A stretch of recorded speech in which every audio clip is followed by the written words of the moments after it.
Hello there, I'm Axton, and today I'm going to talk to you about this method that I found for creating realistic looking splat maps from satellite imagery, which is great if you're making a map that's based on a real world location. It has specific advantages over other methods that are similar to it, such as color maps, in that it can be edited in real time, and anything that you can do with painting you can do with this. Which is great because color maps are kind of a pain to use. They're not very flexible. So in this case, we're just going to be, going from satellite all the way into the engine. So to start off, we're here in World Machine, and I just saved my file and named it. It's always a good idea to do that when you're in World Machine, just right off the bat. So the first thing we're going to do is just go to our settings and change our resolution. And I'm actually going to change it to a custom one. This will be whatever size your map is. In this case I'm making an 8K, and for 8Ks I like to use 8161. You can use whatever UE4 friendly resolution you want, but just make sure it's about the same as your landscape. And we don't need to mess with any of this because we're not actually going to be doing anything with terrain. It's just going to be images, so nothing over there actually matters. So that's all our setup. Now we're just going to start right off the bat. We have a file input node that we need to place down, and we're going to select the satellite image that you're taking it from. In this case I have one made up here, and we need to click Interpret as RGB, and that's all we need to do for that. And before we go any further, I just want to take a moment and talk about this. This satellite image is quite large. It's pretty high resolution. Actually, I think it's 8161, but it started off as like a 16K image, and I scaled it in Photoshop with a filtering algorithm, so it looks pretty nice. The way that I got this, I'll talk about in another video, but what it comes down to is, to make this technique look good, you're going to need a reasonably high resolution image. So I'll have an addendum video for that. Moving on, basically, we have a singular set of operations that we're going to be doing, and then you're pretty much just going to be repeating that set of operations for each new layer that you add. You're going to be doing it once, and then for each layer you're just going to be duplicating it and adding a new one. It doesn't really matter how it's laid out as long as you're using the same things, and if you're proficient in World Machine you can maybe even mix it up a little bit, but I'm just going to show you the basic way that I've been doing it, and you can go from there. So the first thing that we do is go to our Selector tab, and we're just going to grab a color selector. This is pretty much the core of this technique. We're just going to plug our bitmap into there, and we're going to just look at this for a second. So all this does is you can select by hue, color, saturation, or value. We're just going to be using hue and color, although you can mess with the saturation and value if you would like. But this basically just allows you to select a certain color off of a bitmap image, and it's incredibly useful for satellite images because you can select a certain color off of that satellite image. So let me just build this really quickly and I'll show you exactly what I mean. So we have our image here, and let's say we want to select the kind of medium value dirt areas. So we have like kind of this bright dirt, and then we have some of this really dark dirt, but there's got to be some kind of median value for that. So I'm going to call this the median value. So this is another thing that you're going to have to download, or you could just do it yourself in Photoshop or something, but I like having this app downloaded so I can just use it. Is I have a color picker app that I use, and basically you just click it and you can move your mouse around to just see what the RGB value is, and this is really useful when you're doing this. It just allows you to really quickly get a color. So in this case it's about 114, 113, 111, and you're just going to remember that and plug it in here. 114, 113, 111.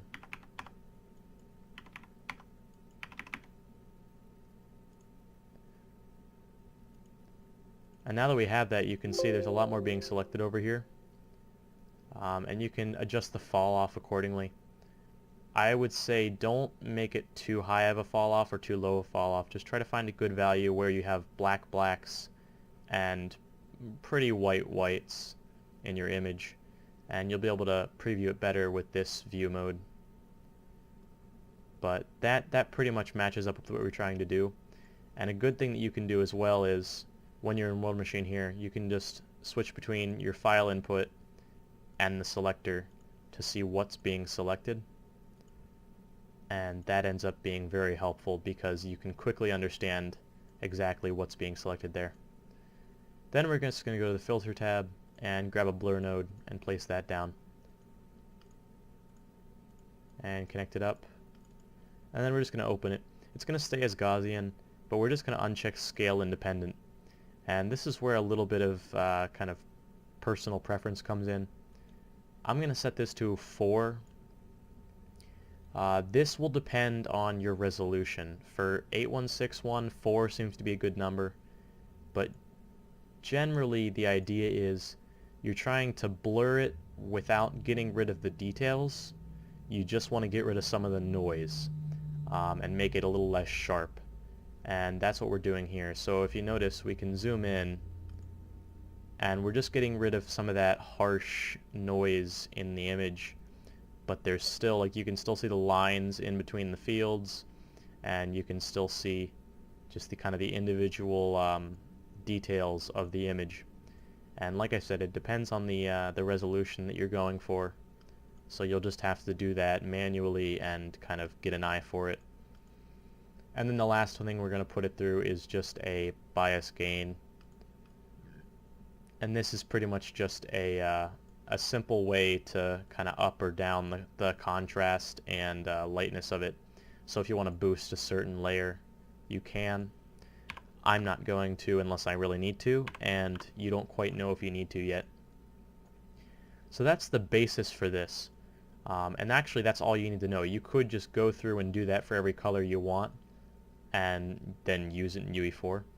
But it's kind of difficult to do that without going back and forth between UE4 a couple times. So something that I like to do is preview it in World Machine, and it's actually surprisingly easy to do. So the way we're going to do that is we're just going to go to the Generator tab and take a couple of color generators and plop them down. And we're going to go to the Combiner tab and get a chooser, not a combiner, a chooser. And we're going to set that down there as well.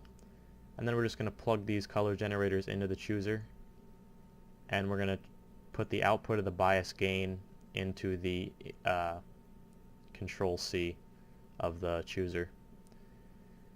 So then it's not going to show anything right now because the colors are the same, but what this is basically doing is it's choosing between this and this based on this. So the white areas of this will have this, and the black ones will have this. So the way I'm going to set these is I'm going to go back into my file input and take a look at it. And this is where you kind of have to understand what layers are on what level. So I'm trying to think of what the bottom layer would be. Because when we take this into UE4, we're going to have to apply the layers in a certain order. So for me, the bottom layer would probably be this lightish, like light tan soil. So I'm going to use my color picker again and just figure out exactly what color that is. And you want to probably sample the color of a pixel that's on the darker side, not too dark, but more the medium dark side. So 155, 152, 131.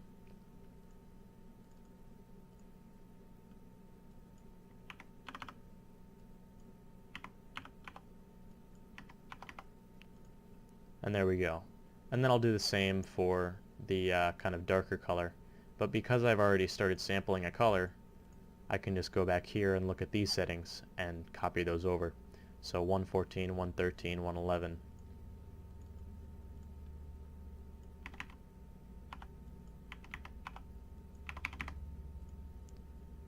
And now you see that there's actually a difference here. So we can build this really quickly, and you can see that it's starting to take shape. And you might imagine that after adding a couple layers to this, it would kind of look pretty similar to the satellite image, and that's exactly what's going to happen.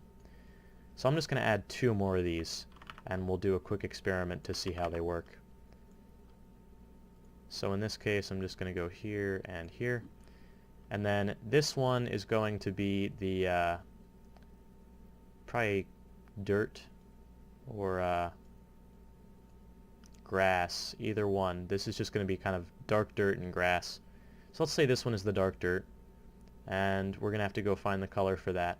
So we'll go back to our image input, and there's kind of this dark value dirt scattered around in places. So I'm going to find a nice place to sample that from. Right here looks good. And once again, I'm just going to sample it with this color sampler. About 80, 80, 90, or 79, 80, 90.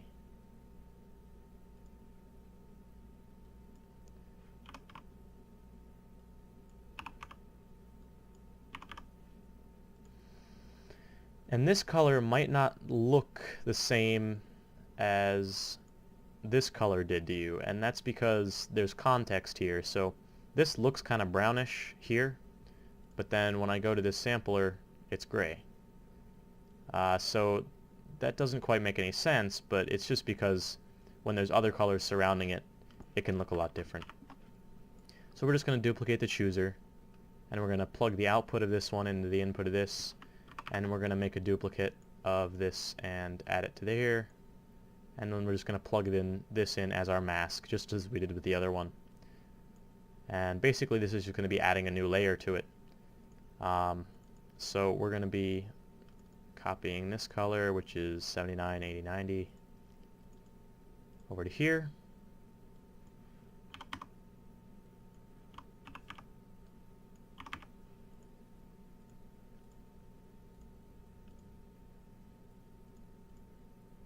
And then it almost looks to me as if that's not a huge difference in color value, so I might go back and tweak some of my colors. But this entire thing is pretty much just not a guessing game, but more of a you have to kind of go back and forth a whole lot. So that'll be your experience for it. So what I'm noticing here is those two kind of overlap a lot. There's not a big difference between the two. Or maybe there is. Oh yeah. Okay, so there is. So in that case, then let's go ahead and add grass. So we're going to find out what our grass looks like here. What color is our grass? Grass can be a bit difficult to sample because it tends to have different shades all over the map. So you could sample one type of grass but not another. And for some landscapes you might want to do that. You might want to sample the grass a couple times and have a couple different layers for just the grass. But in this case I want to sample all the grass at once. So a way that I can do that is to, instead of using select by color, I can select by hue. And I can pretty much just figure out a good hue for the grass. And in this case the grass is actually pretty bluish in this image. So if I get a greenish blue going on, this should be a pretty good analogy for the grass in the image. And once again I'll just add another chooser and another color generator, and I'll plug them all in.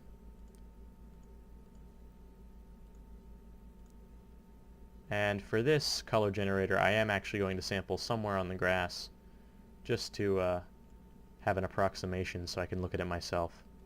So I will sample here, and 51, 76, 75.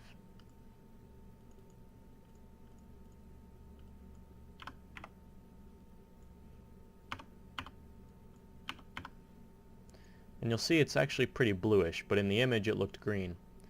So we'll just give this a little preview and build it.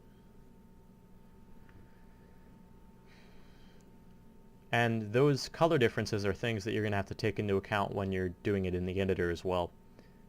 Some of your materials might look fine on just a cube by themselves, but once you've combined them together into like the actual image, they look a little bit off.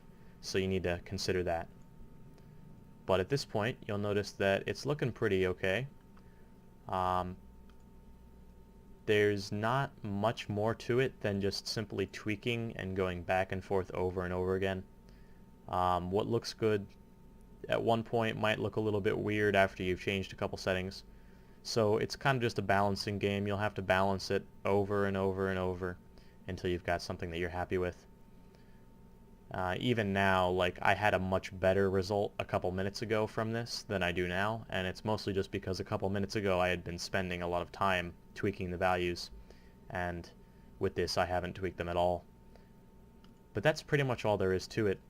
From here you would simply add some height outputs and connect up these to the height outputs, and then you would save them to a folder somewhere as, I like to save them as PNGs, but you could honestly save them as any file format that UE4 accepts.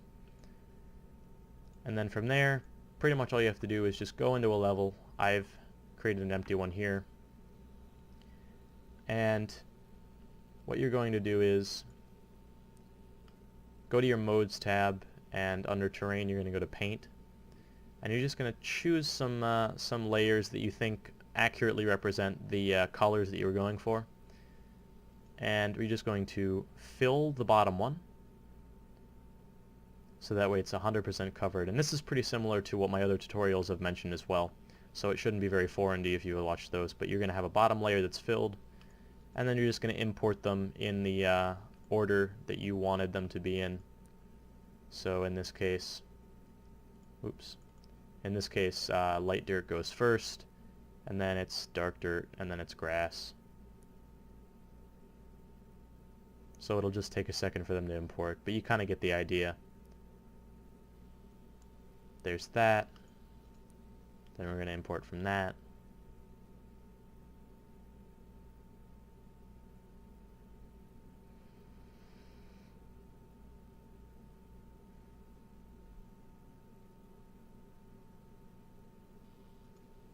And then finally our grass. And while that's doing its thing in the background, I think just before I wrap up this video, I'd like to talk about some of the downsides of this technique. Basically, this technique is fantastic for any real-world location, but obviously if your location isn't real-world, you're kind of shit out of luck. Unless you have some kind of fake satellite image that you can go off of, it's going to be difficult for you to use this technique and have it look accurate. But for real-world locations it works surprisingly well, and it's got pretty much all the benefits of a color map with none of the downsides.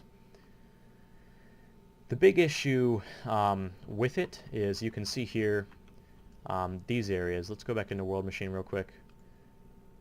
They started off as trees, but then they end up with kind of this splotchiness to them, and the reason because of that is trees, and specifically shadows of trees, don't mix well with this technique because you're sampling colors, and shadows just mess up colors. They change the color to something else.